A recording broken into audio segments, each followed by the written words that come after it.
महाराष्ट्र के deputy CM Ajit Pawar ji के एक प्लेन क्रैश में निधन हो जाना एक बहुत ही दुखद घटना है, पूरे भारत के लिए भी और उनके परिवारजनों के लिए भी।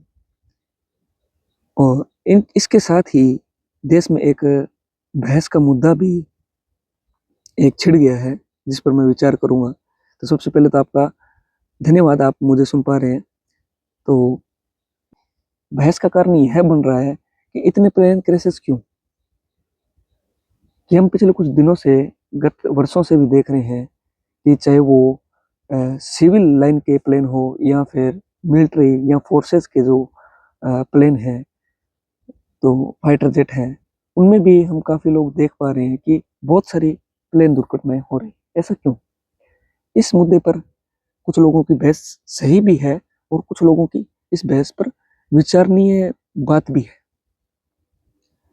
यह एक बात अलग है कि इस मृत्यु से या इस निधन से एक हमारी राजनीति को, चाहे वो महाराष्ट्र की हो चाहे भारत की राजनीति में, एक बहुत धक्का लगा है। क्योंकि एक राजनेता का इस तरीके से चले जाना हमारी राजनीति में एक बहुत बड़ा सवाल पैदा करता है।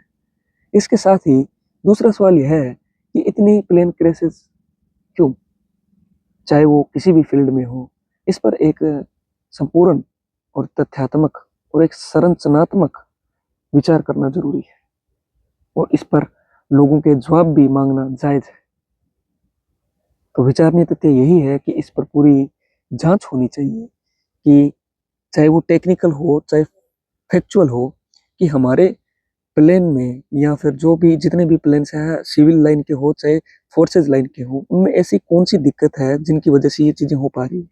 क्या ये चीज़ें जो है या कोई विषय का कारण है वो आकस्मिक है, या फिर किसी टेक्निकल पार्ट की कमी की वजह से है, या फिर इसके कुछ फैक्चुअल कारण भी है।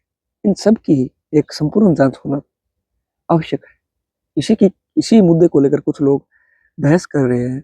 यह बहस एक सही भी है, क्योंकि जब तक चीज़ें हम ब्लैक बॉक्स को देखते रहेंगे कि ब्लैक बॉक्स से ही पता चलेगा, उसके साथ साथ एक इन जो हवाई यंत्र है इनकी एक फैक्चुअल और टेक्निकल जांच होना भी जरूरी है।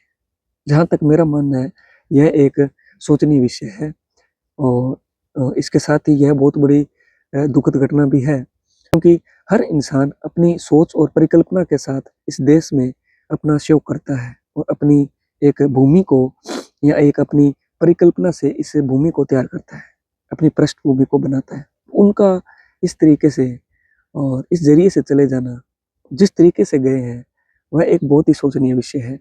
इस पर विचार होना अति आवश्यक है और मैं आप लोगों के साथ मिलकर सरकार से यही अनुरोध करूंगा कि इस विषय पर संपूर्ण जांच हो।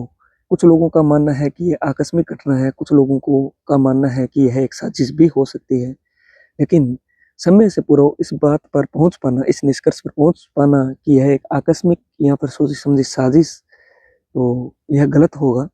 समय के साथ हम भी अनुरोध करते हैं कि सरकार इसका एक अच्छा ब्यौरा या फिर अच्छी जांच के साथ हमें इसका संपूर्ण जरूर देगी।